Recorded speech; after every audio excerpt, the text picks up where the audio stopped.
Alright, at number 10, we have Earthnight, which is a 2D auto-runner platformer developed by Cleversoft, released in 2019 for platforms including Nintendo Switch, PlayStation 4, and PC.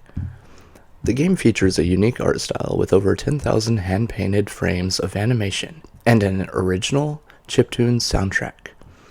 Players control characters Stanley and Sydney as they skydive onto massive dragons to save Earth from an apocalypse, collecting treasure and power-ups to upgrade their abilities.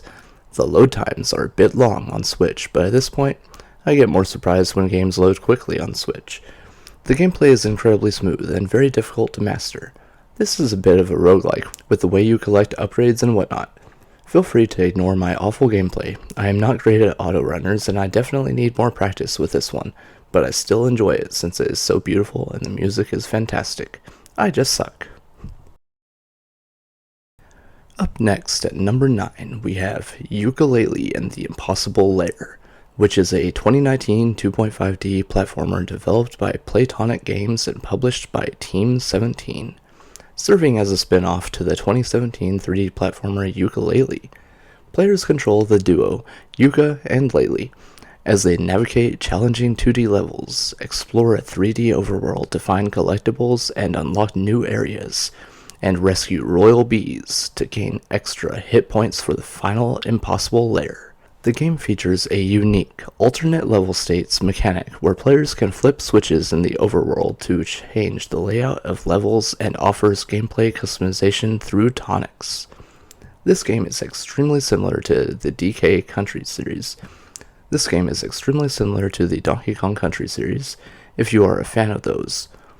If you are a masochist, you can go to the final stage in the very beginning of the game.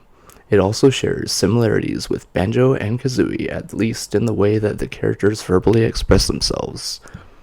Overall, it is a very fun, challenging game, and I highly recommend it. Alright, up next at number 8, we have Mutant Mudds Collection, featuring the platformers Mutant Mudds Deluxe and Mutant Mudds Super Challenge, plus the new puzzle game Mud Blocks.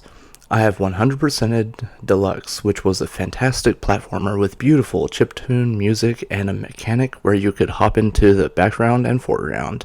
That is literally the only unique thing about this platformer, but the gameplay is so tight and smooth, along with having awesome pixel art as well. Super Challenge is just more deluxe, but with much harder levels, hence Super Challenge being the name. I have yet to beat this one due to having just finished Deluxe at the time and ended up burnt out by the time I was halfway through it.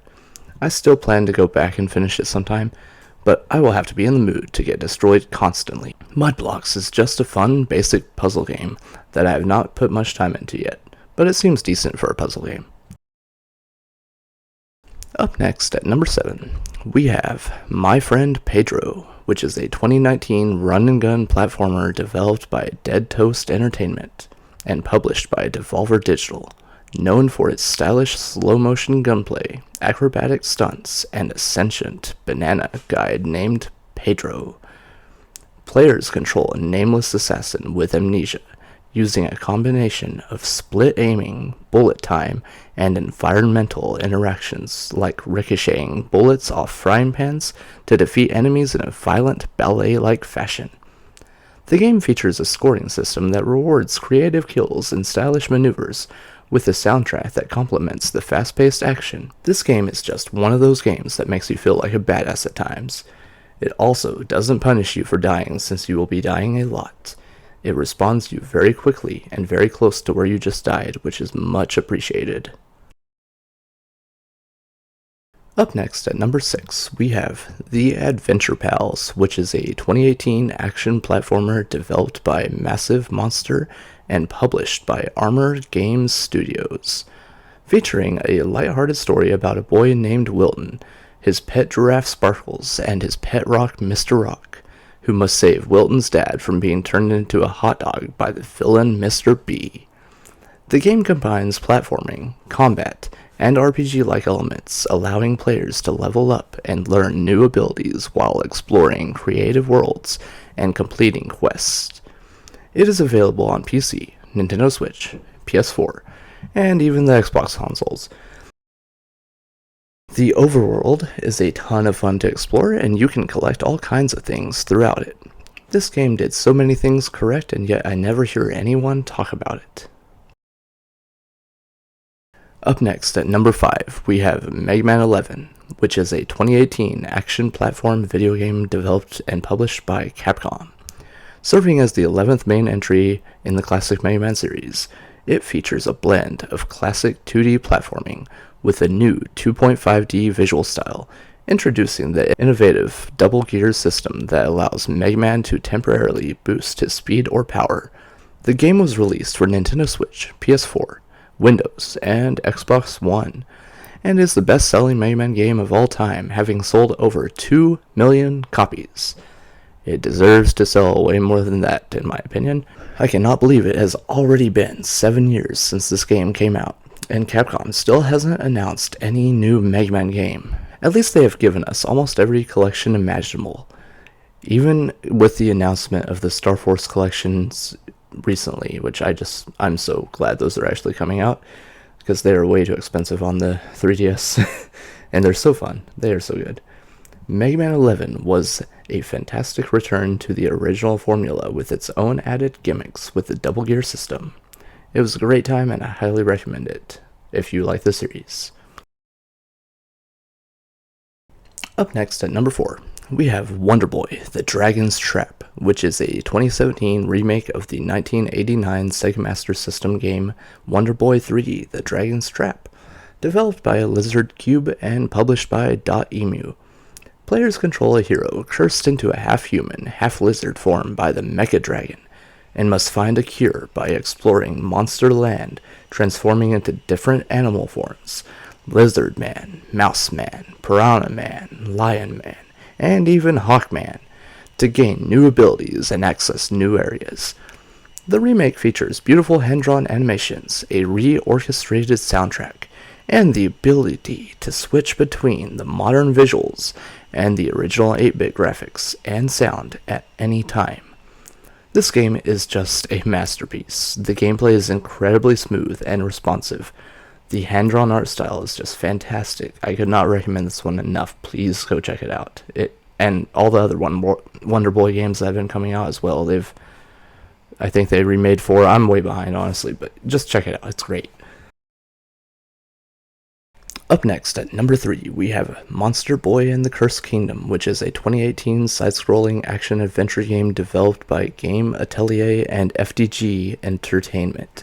Serving as a spiritual successor to the Wonder Boy series, players control Jin, who transforms into various animal forms: pig, snake, frog, lion, and a dragon, to gain unique abilities for combat, puzzle solving, and exploration in a Metroidvania-style world.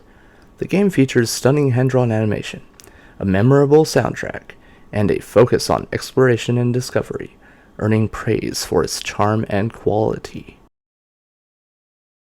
Now, up next at number 2, we've got Shovel Knight, which is a critically acclaimed 2014 action-adventure platformer developed by Yacht Club Games, known for its 8-bit retro aesthetic, challenging gameplay, and memorable characters. The original game, now called Shovel of Hope, follows the titular knight on a quest to defeat the Enchantress and her Order of No Quarter to save his beloved Shield Knight. The game was later expanded into Shovel Knight Treasure Trove, a collection that includes the original campaign and 3 additional campaigns: Plague of Shadows, Spectre of Torment, and King of Cards, as well as a multiplayer fighting game, Shovel Knight Showdown. Up next, at number 1, we have Rayman Legends, which is a 2D action-adventure platformer developed by Ubisoft and available on various consoles, including Nintendo Switch, PlayStation, and Xbox. Players control Rayman, Glowbox, and other characters to fight nightmares and save the teensies by navigating through various worlds depicted in magical paintings. The game features side-scrolling gameplay, co-op multiplayer, rhythm-based music levels, and a competitive football minigame called Kung Foot. Leave your top 10s down below along with any other recommendations you may have. Hope you all have a great day, and I will see you all next time.